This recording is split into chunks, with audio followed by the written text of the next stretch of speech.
Well, we're rolling. Thanks for being here, Adrian. Yeah, thank you. Appreciate you having me. So you own Dave's Lock and Key. From what I understand, you bought that business in 2023. That's correct. Yeah. It's September 23rd. Oh, nice. Yeah. So this week is 2 years Congrats. of owning Dave's Lock and Key. Thank you. Yeah. Where did that start? Why did you want to own this business? That's a really good question. I didn't know that I wanted to own Dave's Lock and Key.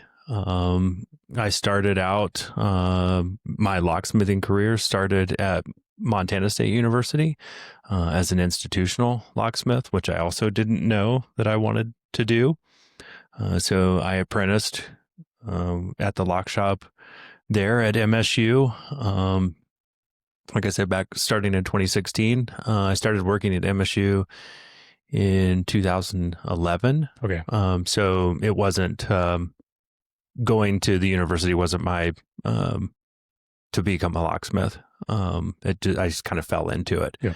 And when that happened, I'm like, wow, this is really neat. I didn't know this is what locksmiths did. And at an institutional level, it's a pretty small segment of locksmithing overall. I started my own business, Holley Security Consultants, about 6 years ago, right as the pandemic came on, and was doing some moonlighting with that business while still working at the university. Again, things kind of fell into place, and Dave's Lock and Key came up for sale. Okay. And I was at that point, I was looking at actually taking Holley Security Consultants out of my garage and really going full time with it, and moving away from the university. And so when Dave's came up for sale, I started doing the math. And when the oldest lock shop in Bozeman comes up for sale, you really take notice at an opportunity, right? And so, like I said, did the math, penciled it, and pulled it together and bought Dave's. And what do you know the year that Dave's started? Was it 75 or something like that? 1956. 56. Yeah. Wow. Can you believe that? Yeah. Next year will be 70 years in the same spot.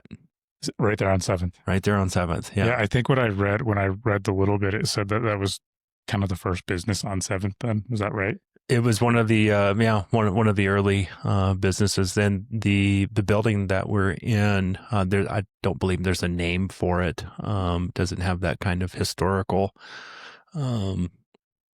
designation per se. But I'm still leasing. I'm leasing from the daughter of the original owner. Oh, wow. Who was Dave's original Oh, that's cool. landlord. Yeah. When you were at the university in 2011, what were you doing there originally? Did you start doing? I didn't. Okay. I went to the university after I moved to Bozeman in 2001. I did a lot of odd jobs, and I became a commercial mason. Okay. And so I did a lot of commercial masonry, did some residential, that turned into doing residential stonework. My kiddos were starting to come along around that time, and I wanted to be close to home, and have insurance. And the university offered that. So I took a pretty entry level job as a laborer within facilities. And then they have a program for locksmiths at MSU? No, actually they didn't. It was a program that they put together as the university was really starting to grow around that time. They're building a lot of buildings, taking on a lot more space, and the lock shop needed some help. And so they offered an apprenticeship program in the lock shop. And it wasn't something that I had to apply for it. Okay. Right. Yeah. It wasn't just to give the job to Adrian. Yeah. What does the lock shop look like? Is that still at MSU? Absolutely. Okay. Yeah. Yeah. So it's the best way to explain it is, we run a key system for 20,000 people. Hi, folks. Quick note from me. If you don't already know, the goal of Mountain Mule Media is to build real connection between Montana's businesses and the people they serve. If this episode or any other has given you something worth thinking about, smiling at, or passing along, I've got a small ask. Share it with a friend, text it to someone, post it in your story. That one simple action helps these businesses get seen, grow, and thrive, and it helps this show keep going. Thank you for supporting these Montana businesses. Now back to the show. I probably think of it in a very elementary way. If just a door lock, how complex is it, and how much tech is there involved? A lot. Yeah. It's so, I say that, not as a generalization, but Yep. really, there's a lot that goes into it to make it look simple, to make it work. Because at an institutional level like that, there's a need for a lot of security. Yeah. But there's also a need for convenience.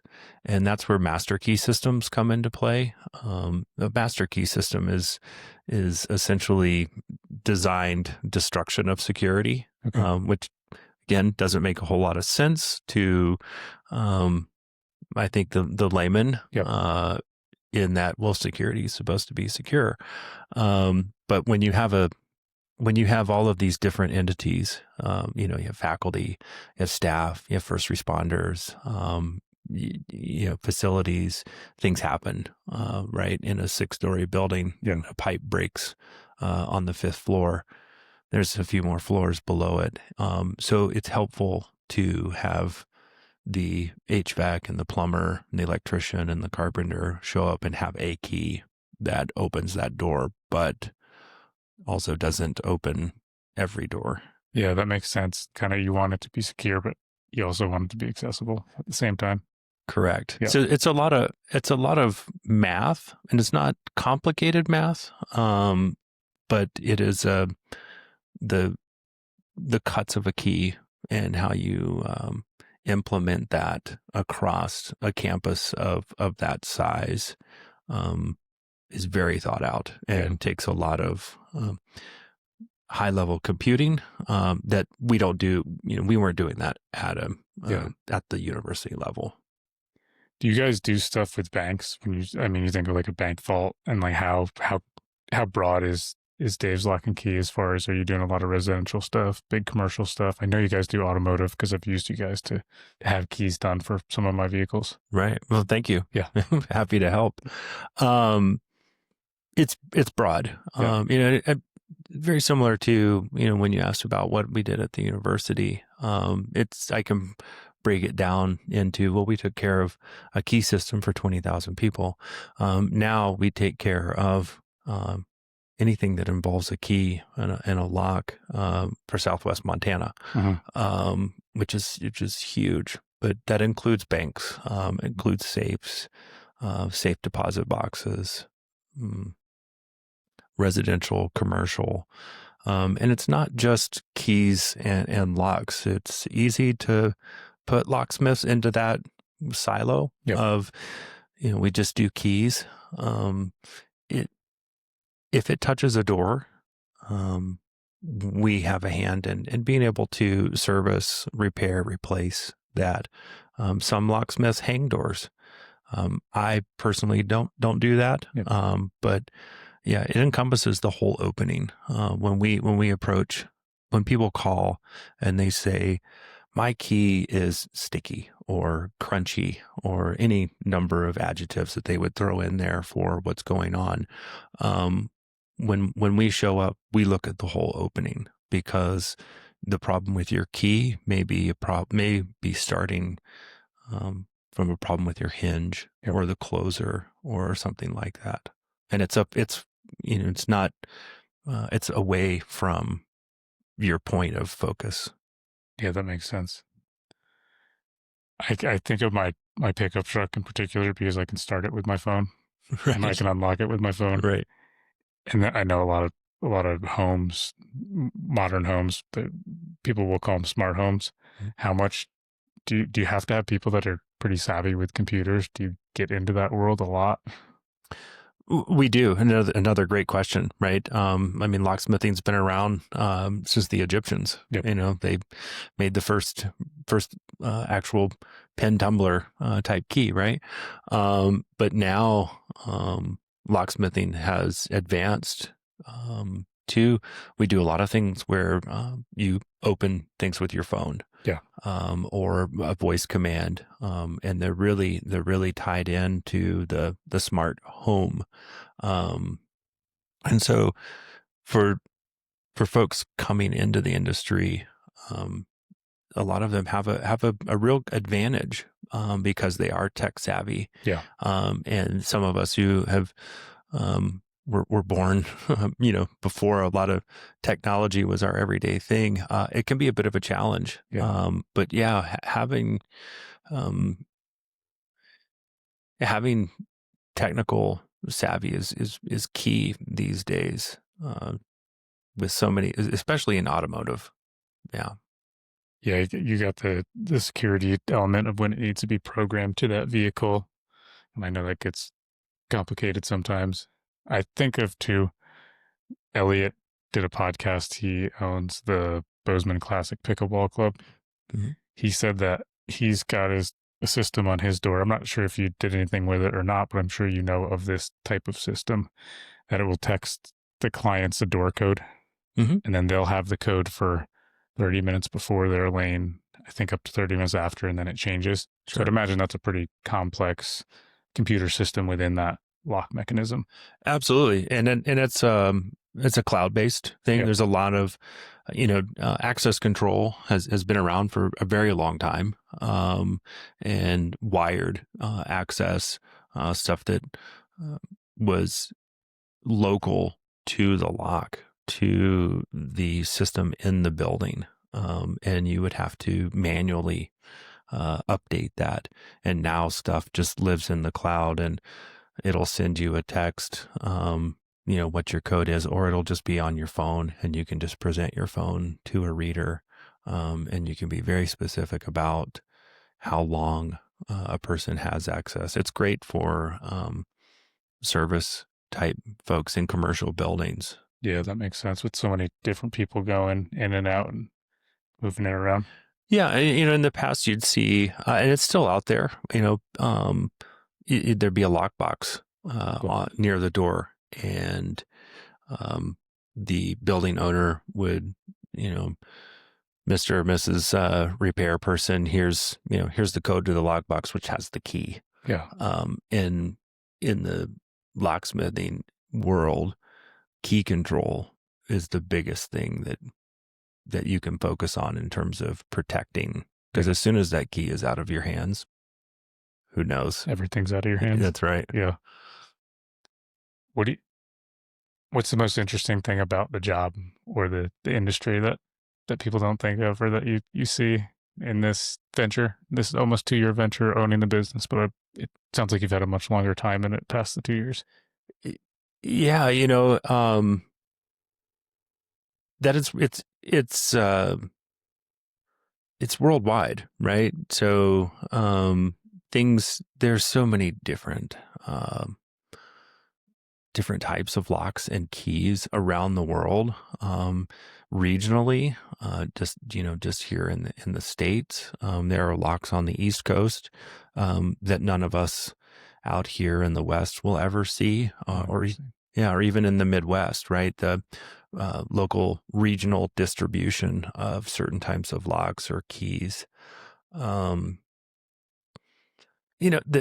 interesting thing I think is just the technology, back to the technology and how quickly that has changed and stayed the same, but then how they are continuing to put those packages in smaller and smaller things. Yeah. Because, there's a lot that you can do for like with a smart home that doesn't quite translate to commercial type, cost, right? Costs are coming down. But I think the the thing that when you're looking at security and how you manage security, the administration of it is probably the most difficult. Somebody still has to touch it. Still comes down to trust in people, and Correct. yeah, Yeah. that's interesting. Did Dave's Lock and Key sort of absorb the business that you had? Are you doing that same work through Dave's Lock and Key, or is that outside the scope of that?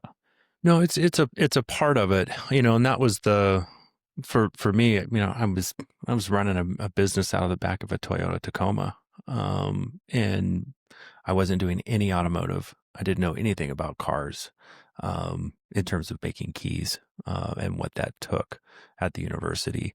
And Holley Security Consultants was primarily a access control, where I was doing low voltage work, access control, and your standard residential commercial stuff. And we do that at Dave's, but Dave's was and is still had having a physical location, having a brick and mortar location, right? We have over 1,500 key blanks on our wall, and many more that aren't on the wall. So we are still doing access control, but it's not as much of a focus as I was doing individually. How much automotive is, percentage wise, how much stuff ties to automotive? It's probably about it's probably almost half of our business, honestly. Having the brick and mortar location is really helpful, because people can come to us. We can add a key to their vehicle, cut them an extra one, and we can do the concierge service too, where we go out to them. So there are a lot of vehicles on the roads. Yeah, for sure. How often are you guys getting people's? Do you do calls when people lock their keys in their car? Every day. Yeah, so a lot. Multiple times a day. Yeah. It's not a segment of the business that we really chase. Yeah. Per se. You? Yeah, it comes to you. And people use lots of other different services. Tow trucks, tow companies do that as well. And we're a part of that. But yeah, every day we get phone calls for West Yellowstone. I've gotten calls for down in Old Faithful. Oh wow. So yeah, you can imagine how far that is from here. Do you guys go that far? We do. Wow. Yeah. That's a day. Yeah. Yeah. And it's it's same thing. I've gotten phone calls for people that went out backpacking in the Beckler region of Yellowstone and got back to the car, don't have my keys. Yeah. Can you come make keys? And we can. And it's an adventure for sure. Yeah. I'm not crazy about taking my keys in the backcountry. I'd rather hide them somewhere at the vehicle or the trailhead, which there's the risk you run, but the chances of finding them when you lose them in the backcountry are low to non-existent. Exactly. Yeah. Yeah. So what's the future look like for you? You just became a certified locksmith. What is the future? Is it changing really fast? Do you think it's pretty consistent for a while, just because even as technology moves so fast, there's still so many homes and things with conventional locks? Yeah, I mean the future is physical keys aren't going away. Yeah. Right.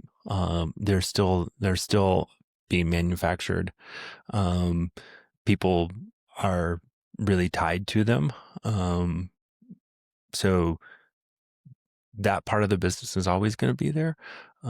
There is the ability now so that you have the two forms, because people want to control their keys, right? So they would rather give their children, and not just service people, right? The house cleaner or the plumber, the dog walker, whoever. I'm not just going to give them a key and hope I get it back. I'm going to give them a code that I can turn off. Yeah. So we're integrating those two things and trying to keep up with what's happening in the automotive world is probably the hardest thing that we have. Is a lot to keep up with because car manufacturers are constantly trying to make it more and more difficult for people to steal their vehicles. Technology has made that difficult for the manufacturers and easier for the thieves. So, and and then on the safe side of things, when it comes to protecting valuables, guns, jewelry, cash, whatever, keepsakes, that technology again is um, still very much alive in terms of the dial combinations. Yeah. The advances in electronic locks in the past few years has really jumped again. The consistency of those things working, people are beginning to trust them a lot more. Again, it's easier for the consumer to use than dialing a combination every time. The dumpster for this building outside has one of the old locks that you turn. Yeah. I had to look up a YouTube short to remember how to use it. It just, you don't see him that much anymore. Right. I knew how to, there was another time in my life when I remembered how to use those, the back, forward, back. Right. Yeah. It's just, yeah, it's funny the way it changes and then things become almost obsolete. Yeah, and we see in the shop daily, somebody brings me something that I've never seen before, whether that's because it's an overseas manufacturer. A lot of European stuff is making its way over here now, and there's some really unique stuff out of Europe, and then just some of the one-off throwaway type stuff that comes in that somebody wants an extra key for, and it's, gosh, that was manufactured somewhere once, and they ran 10,000 of them. I don't have, I have something close, and so we can typically find a key for them to make an extra. It's just whether or not they have that object close so we can try it. We do a lot of gambling with our customers. Mm-hmm. It's what we call a $5 gamble, right? Mm-hmm. It's a $5 key. Maybe it's $10. Some of the keys will run $10 for us to make a copy of, and then they take it home and they try it. And if it works, great. And if it doesn't, then we go back to the drawing board. And I know I just mentioned it. You became a certified locksmith. Is that how do you? I actually certified master locksmith. Yeah. What does that entail? And how do you become a certified master locksmith? You study and fail and try and take things apart and read, and go into people's homes and figure out why things work the way they work. So as a part of the Associated Locksmiths of America, I'm on the board for that organization. It's an international organization, but as a part of that organization, we have a certification program, and you start out as a certified registered locksmith. You take a 300 question exam, and then two 25 question electives. And from there, you take more electives and you become a certified professional locksmith. And then from there, you take more electives and you become a certified master. So I know a little about a lot of things, and I can specialize in some areas. But primarily it means that I've spent a lot of time digging into what happens in our industry, taking things apart, reverse engineering, those kind of things.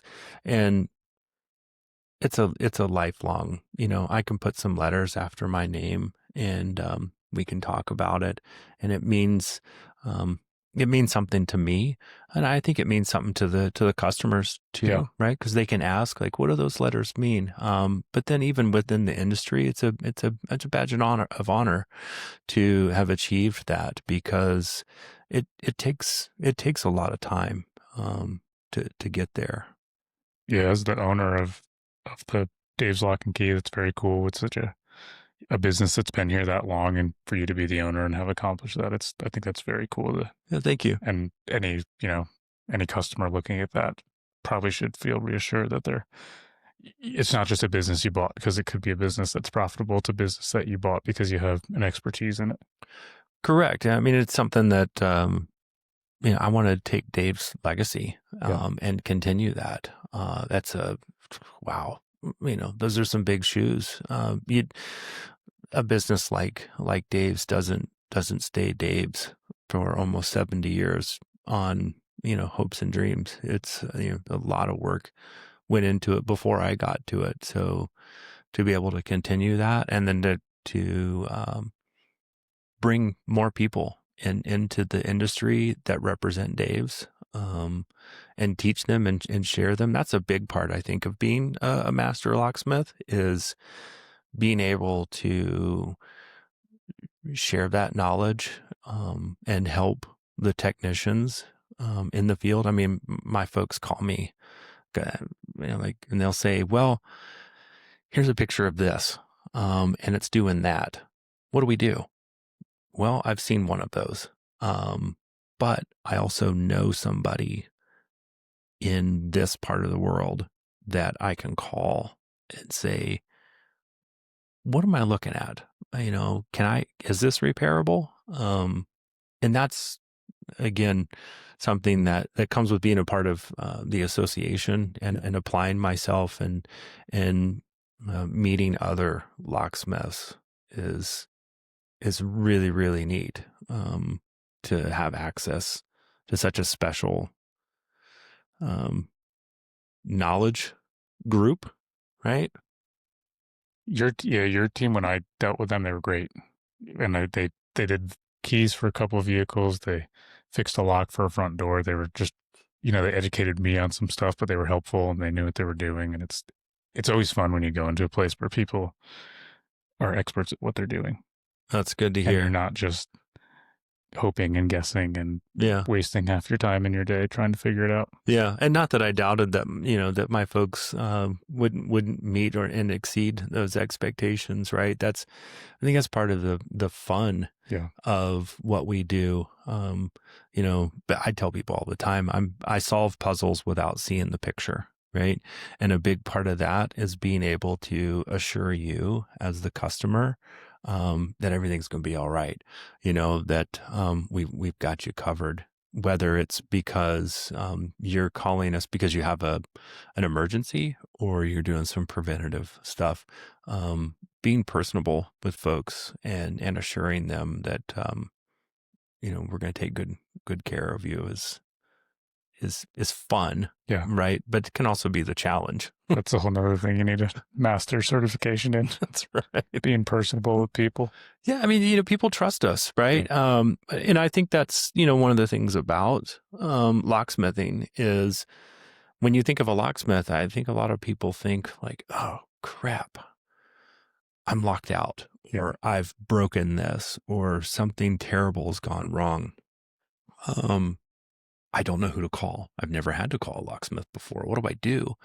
And that's a part of our business. But a big part of it too is educating people on how we can help prevent that moment, right? And yeah, that's a completely, that's just something you're born with it, right? And you can massage that as you work with other humans. But yeah, you have to work really hard at not showing the sweat when you're in the midst of figuring out a problem. When you're sweating. Yeah. How's that transition been, buying the business and leading the team? Is that something that came natural? Has that been, because that's a whole nother, owning a business is a whole nother thing on top of what your craft may be. Yeah, it's hard. Yeah. It's hard. That's my new challenge, right? And I'm still learning about locksmithing, right? I mean, I've been doing this for 10 years. I wish I'd been doing it longer. Hmm. I really, really am passionate about it. Running the business is a challenge. It's frustrating. It's joyous. Yeah. It's all of those things, right? But I have a great team, Hmm. and that really makes it right. Makes it easier for me to support them. But it's different, right? I did not picture myself having a team, Yeah. right? And a lot of locksmiths don't have a team. It is definitely a solo type of career. You can certainly do it alone, but it's fun for me to share that knowledge and to have folks go out and do what I like to do and see Yeah. them have success. That's the new thing for me, is to trust, Yeah. like, I know that feeling. Yeah. you can Let go go. do this. Yeah, Yeah. you can go do this. I know you can. And that's you. If you were to go into the shop right now and ask any of the guys on the team, like, what's the one thing that Adrian says, like, what's his catchphrase? It would be figure it out. That's Right. great though. It's enabling them Right. to figure it out. Because they're going to ask me, well, what would you do? Well, I'd figure it out. Yeah. I don't know. Some of that stuff I know because I've done it hundreds of times. Um, some of it I don't know. But when somebody walks in and hands me something, I'm going to figure it out.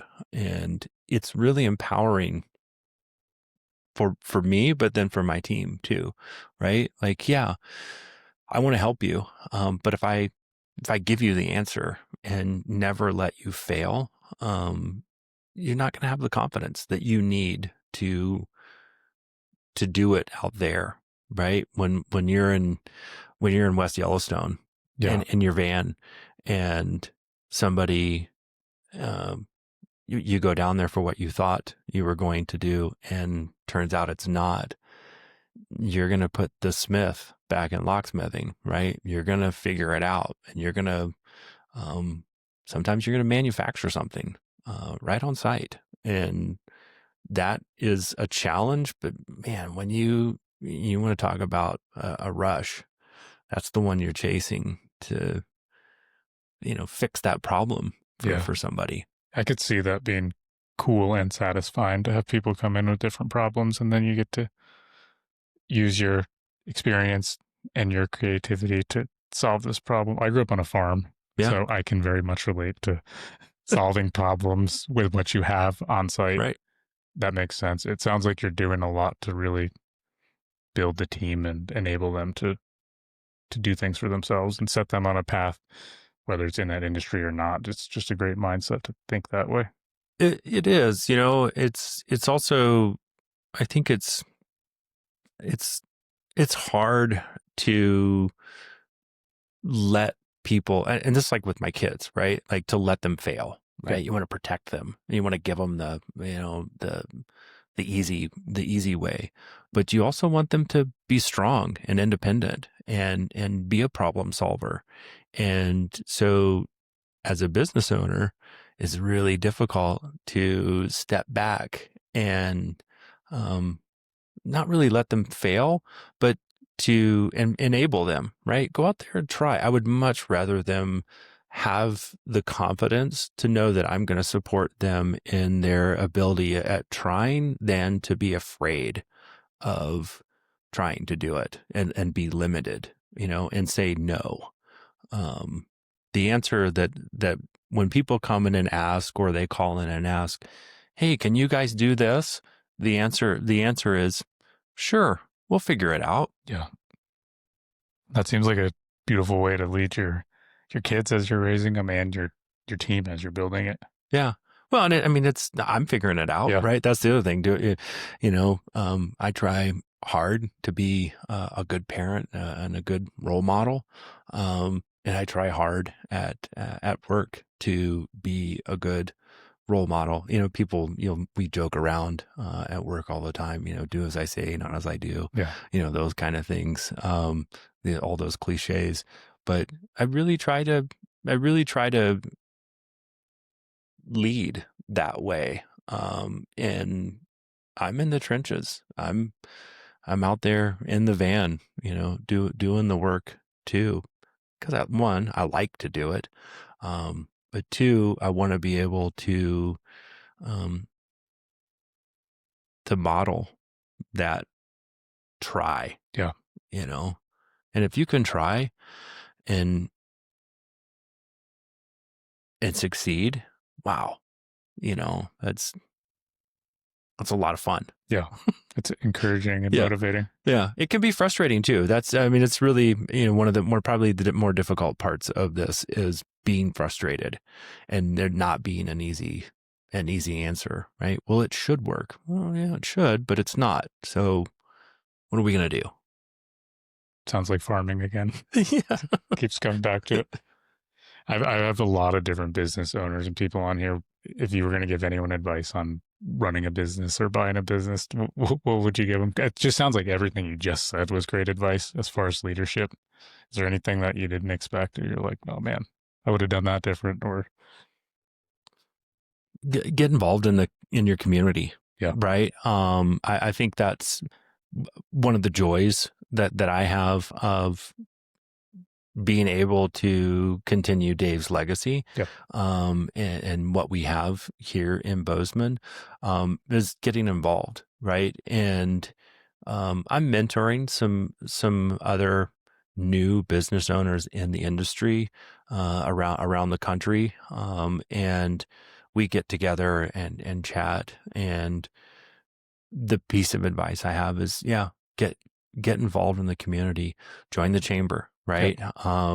And go to events, sponsor things. It doesn't have to be, there are lots of opportunities to sponsor things that are not, extremely, expensive, right? Yeah. There's plenty of $25, $50, $100, sponsorship opportunities. So I think that's, the piece of advice I would give is, get involved, and that helps you connect with people in the community who are going to be your clients. Yeah. Build that trust. It's really important in the locksmith security industry that we have trust with our clients. But I've learned so much from making connections with people, other business owners in this community. I had coffee this morning with another business owner that completely different industry, but Yep. so much the same, right? I learned so much. Call those people, right? Ask questions, ask for help.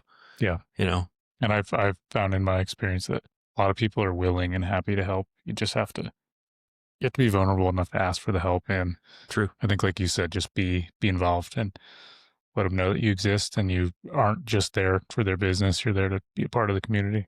Yeah. And don't be afraid to be honest about what, why you're doing it, right? Yeah. You're in it to make some money. Yeah. You're in it to be able to go out and do whatever it is you want to do when you're not working.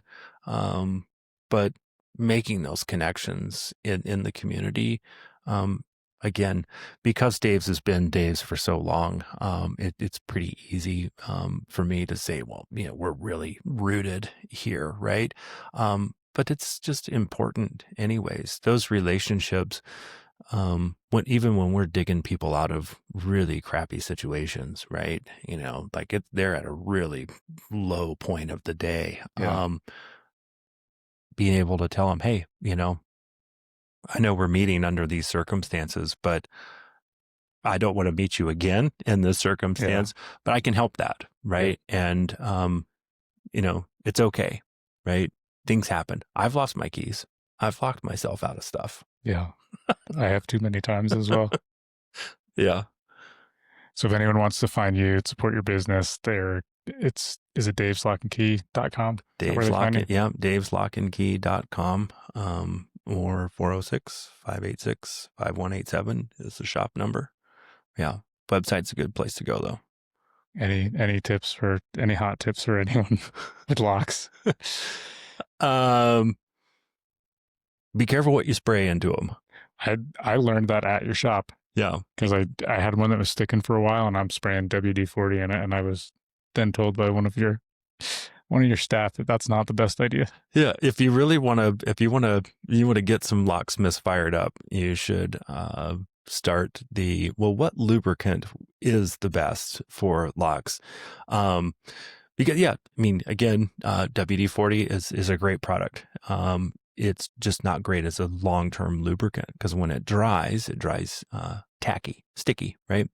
And I use this phrase all the time. Anything that faces Montana is going to get dirt, and with the wind and the everything that happens outside, a little bit of dirt gets into your lock and it'll make it not work. Pocket fuzz. Yeah. Everybody puts their keys in their pockets. That's where they're supposed to go, right? But when you do that over and over again and you're putting them into your ignition or into your door, it's going to leave some residue. And so clean your locks, put a little bit of lubricant in there and it'll help the locks last.